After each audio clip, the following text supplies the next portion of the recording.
Assalamualaikum warahmatullahi wabarakatuh. Alhamdulillahirabbil alamin. Thanks to Allah Subhanahu wa taala for the blessing so I can finish my video about internship seminar.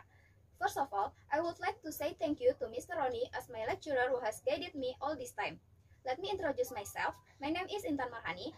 I'm from Office Administration of Education 2018 at State University of Jakarta. Today, I would like to present about my internship program report in Ministry of Environment and Forestry. Today, the development of the world is getting faster. The world that we live is entering the era of the Industrial Revolution 4.0 and the era Society 5.0, where the pattern of human life is more information about technology based. The future of country is on the hands of young generation. In this case, the younger generation should have the ability competent in his era. The world of education, especially the university, is one sector that expected to be able to improve the quality of resources existing human. Students are required to have red lines and higher order thinking skill or HOT for answer the global challenge in the era of Society 5.0 and doing the new innovation to survive in increasingly era. As an educational institution that expected to be able to produce successful generation of a quality nation, universities must ensure that their graduates are able to master science both physically and mentally theoretical, practical, and applicable. In addition, graduates from universities also must be ready to enter and able to complete in the world of work. Universities have an internship program as known as PKL, which become a bridge for students before facing the world of work actually. Based on the background, the purpose of internship program at the Ministry of Environment and Forestry, which are: first, increase insight into knowledge, experience, abilities, and skills students in the working. Second, fostering and exchange cooperation between the Faculty of Economics State University of Jakarta with government agencies or private agencies where students doing the internship. Third, provide an overview the real of working to students. Fourth, to develop good communication skills in order to apply both in the working and the education. 5. Provide the opportunities for students to implement their knowledge gained during the study. And 6. Improving the abilities and competencies of students that accordance with the time and become a valuable human. I carry the internship program at the Ministry of Environment and Forestry, which is located at Block 7, 12th floor, Manggala Wanabakti Building on Gatot Subroto Street, number 2, Senayan Central, Jakarta. I was placed in the Secretariat of Finance and General Affairs, Subsection Administration in Directorate General of Climate Change Control. I carried out the internship program for 2 months, that starting from 8 January 2021 and finishing on 26 February 2021. My working hours are Monday to Friday from 8 a.m. to 4 p.m. and I don't working from home. Ministry of Environment and Forestry of the Republic Indonesia is a ministry within the Indonesian government in charge of environmental and forestry. Ministry of Environment and Forestry is a merger between the Ministry of Life Environment and the Ministry of Forestry. The Directorate General of Climate Change Control is one of the work units in the Ministry of Environment and Forestry which dealing with climate change, especially in the implementation of mitigation, adaptation, reduction of greenhouse gas emission, reduction and elimination ozone depleting substance, resource mobilization, greenhouse gas inventory glass, monitoring, reporting and verification of climate change mitigation action, and control of forest and land fires. From the Presidential Regulation Number 16 of 2015 and operationalized more further in the Regulation of the Minister of Environment and Forestry Number 18 of 2015, gave birth to an Unit Eselon 1 that named the Directorate General Climate Change Control, as known as DJPPI, to deal with climate change and forest and land fires in Indonesia. DJPPI was initially formed in 2015, is led by Dr. Nur Masripatin, and currently is led by Dr. Insinyur Ruanda Agung Sugardiman, MSc, who has inaugurated since 2018. The vision of DJPPI is realization of climate change adaptation and mitigation governance, reduction of forest and land fires, and support for effective and efficient management. And while the mission are: first, improving the governance of API and MPI that is implemented and measured in an inclusive manner. Second, implement PKHL in an integrated and effective manner with relevant parties at the national, regional, and community levels. Third, improve the performance in institutional governance and the implementation of an effective and accountable admin system. And fourth, strengthening the function of the DJPPI as a national focal point on NVP to coordinate the implementation of the PPI global agenda at the national level. The Directorate General PPI is divided into 7 units, namely, first, Secretariat of the Directorate General is led by Novia Widyaningtyas as HUD MSc. The PPI Secretary General consists 4-member section, namely the Program and Evaluation section, the Personnel, the Organization and Administration section, the Legal and Technical Cooperation section, and Finance and General section, with the part of practicing do the internship program. Second, Directorate of Climate Change Adaptation, or API, is led by Dr. Anda Sritanti Arundati, MSc. Third, Directorate of Climate Change Mitigation, or MPI, is led by Insinyur Emma Rahmawati, MSc. Fourth, Directorate of Greenhouse Gas Inventory and Monitoring Reports and Verification, or IGRK and MPV, is led by Dr. Insinyur Joko Prihatno, MM. 5. Directorate of Sectoral and Regional Resource Mobilization, or MS2R, is led by Dr. Ignatius Wahyu Marjaka, MH. 6. Directorate of Forest and Land Fire Control, or PKHL, is led by Insinyur R. Basar Manulang, MM. And 7. Technical Implementation Unit, or UPT, as known as BPPI KHL Java Bali Nusa Tenggara in Bali, BPPI KHL Sumatera in Palembang, BPPI KHL Kalimantan in Palangkaraya, BPPI KHL Sulawesi in Makassar, and BPPI KHL Maluku Papua in Manokwari. When practicing carry the internship program, my work field that are correspondent field, archive field, office technology field, and computer application field.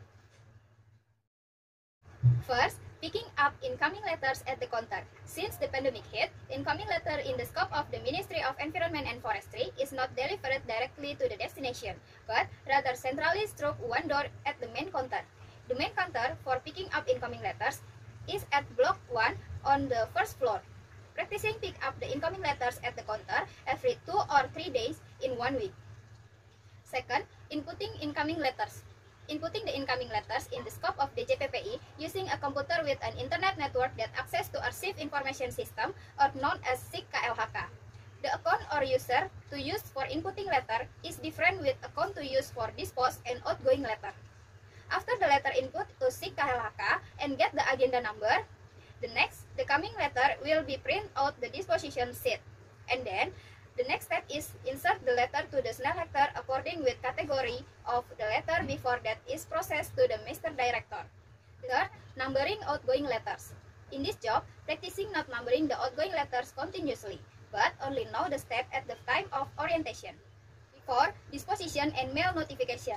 In the scope of the Directorate General PPI, the disposition letter is carried out using the same application system, namely SIG KLHK, but different user to log in for the disposition. After the incoming letter is disposed, the next is notification.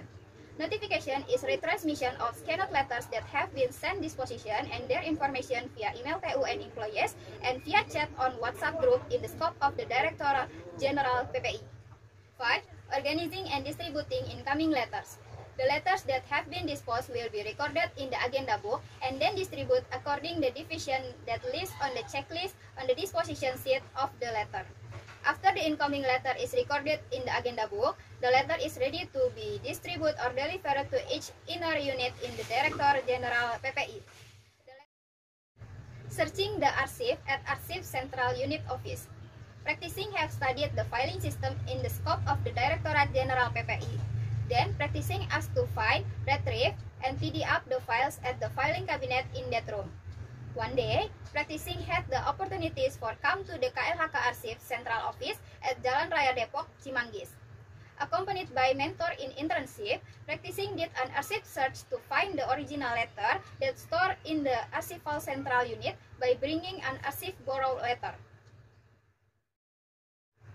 While carrying out the internship program, practicing often doing the office activities using office machine technology such as recording, printing, scanning, collecting, processing, duplicating, sending, handling telephone, and storing informational materials.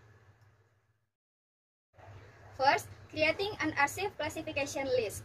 The list of active and inactive archive classification is required to record letters and documents before becoming archive that will be submitted to the KLHK Archive Central Office.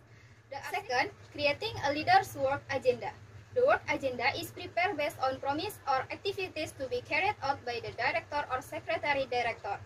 The leader's work agenda in PPI is prepared for an 1 week period. The table on the work agenda includes day or date agenda, time, place, and not others. Same with the archive classification list, leader agenda was created using Microsoft Excel on computer.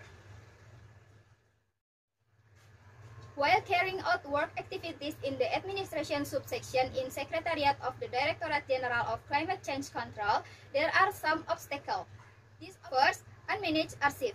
When practicing carry out the internship program, many archives are not maintained and haven't been registered on the archive classification list. The files are just placed in the corner of the room and look messy.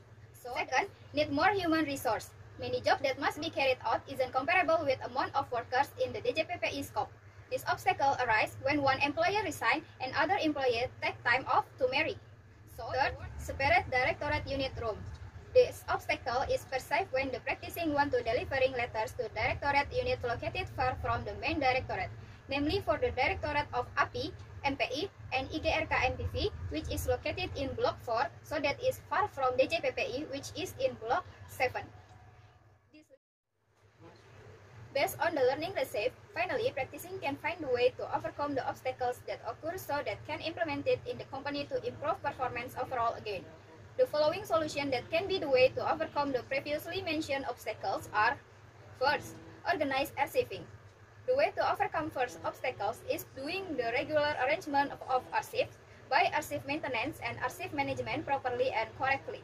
Second, procurement of human resources with the quality. The way to overcome second obstacle is necessary to have procurement of human resources with the quality through the recruitment process. Procurement of human resources done as needed to fill vacant formation. And third, workspace rearrangement. The way to overcome third obstacles is needed to reorganize the workspace, because the workspace arrangement has an important role to improve work productivity and create a work efficiency.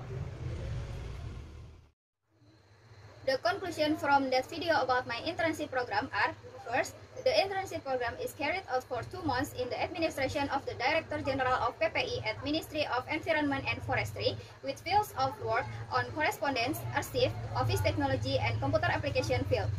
Second, implementation of the field of work such as picking up letters at the counter, inputting, scheduling, disposition, distributing, notification of letter, searching for archive, printing, duplicating, scanning document, receiving calls, making a list of archive classification, and making work agendas. Third, there are 3 obstacles, namely unmanaged archive, need more human resource, and separate decorate unit rooms. And fourth, that obstacles can be overcome by reorganizing the archive correctly, procuring quality human resources, and rearranging the workspace. The last one is a suggestion from me that are: first, it is better if the archivist in the administration of the Secretariat General of PPI often carries out archiving activities properly and correctly so that the archive will be well maintained. Second, it is advisable for the Director General of PPI to immediately procure human resources through a recruitment process with selection so as to obtain quality human resources. And third, it is advisable for the Director General of PPI to reorganize the office space so that work effectiveness and productivity increases. Thank you very much for watching my video till the end. If there is any mistakes, please forgive me. And last say, wassalamualaikum warahmatullahi wabarakatuh.